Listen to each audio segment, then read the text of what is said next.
کہ جرم کا خاتمہ جو ہے یہ ہے سخت سزا سے، ایک آدمی کو سزا دی جائے اور 1000 کو جو ہے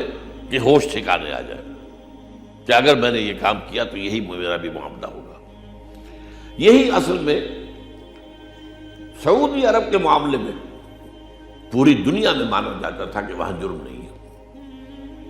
حالانکہ یہ آل سعود کے آنے سے پہلے وہاں بے تحاشا جرم تھا، لوٹ مار غارت گری، حاجیوں کو لوٹتے تھے، حاجیوں کو قتل کرتے تھے، یہ سارا کچھ ہوتا تھا۔ ایک زمانے میں مجھے یاد ہے جب میرے دادا گئے تھے حج کے لیے، اس کو سمجھا جاتا تھا کہ جو جا رہا ہے اب گویا کہ وہ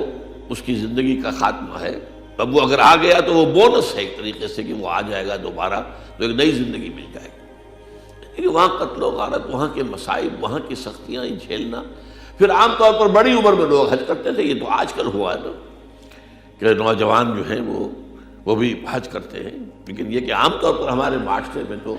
سارے کار دنیاوی جتنے بھی ہیں ختم کر کے پھر آدمی جو ہے سمجھتا تھا کہ اب میں حج کراؤں۔ بہرحال وہاں پر بھی جرم بہت تھا، بہت سخت تھا، لیکن جب یہ آل سعود کی حکومت ہوئی ہے، اور یہ آل سعود کی حکومت اصل میں ایک مشترک حکومت تھی، شیخ محمد ابن عبد الوہاب یہ آل شیخ کہلاتے ہیں اور یہ آل سعود کہلاتے ہیں، یہ دو قبیلوں کا اشتراک ہوا آپس میں۔ محمد ابن عبد الوہاب کی اولاد اور ان کے درمیان یہ معاہدہ ہوا کہ ہم مل جل کر محنت کرتے ہیں اور ایک حکومت قائم کرتے ہیں، اس کی حکومت آل سعود کے پاس رہے گی، حکومت کا انتظام، دینی معاملہ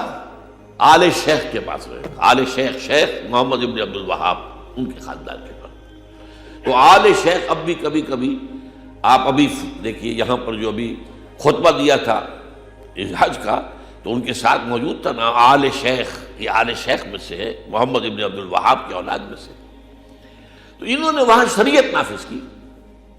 اور جب شریعت نافذ کی، چوری پر ہاتھ کٹا، چوری ختم۔ پھر کلیکٹو کسی ایک علاقے کے اندر کوئی قافلہ لوٹا گیا ہے، اس علاقے کے لوگوں کو جمع کر لیا گیا، سب کو سزا ملے گی ورنہ مجرموں کو حاضر کر دو، اور مجرم حاضر کر دیے جاتے تھے۔ یہ کام جو ہے اسی طریقے سے قتل کیا ہے تو قتل کی سزا قتل، جواب ملے گا، کیفر کردار تک پہنچائیں گے۔ اور آپ کو معلوم ہے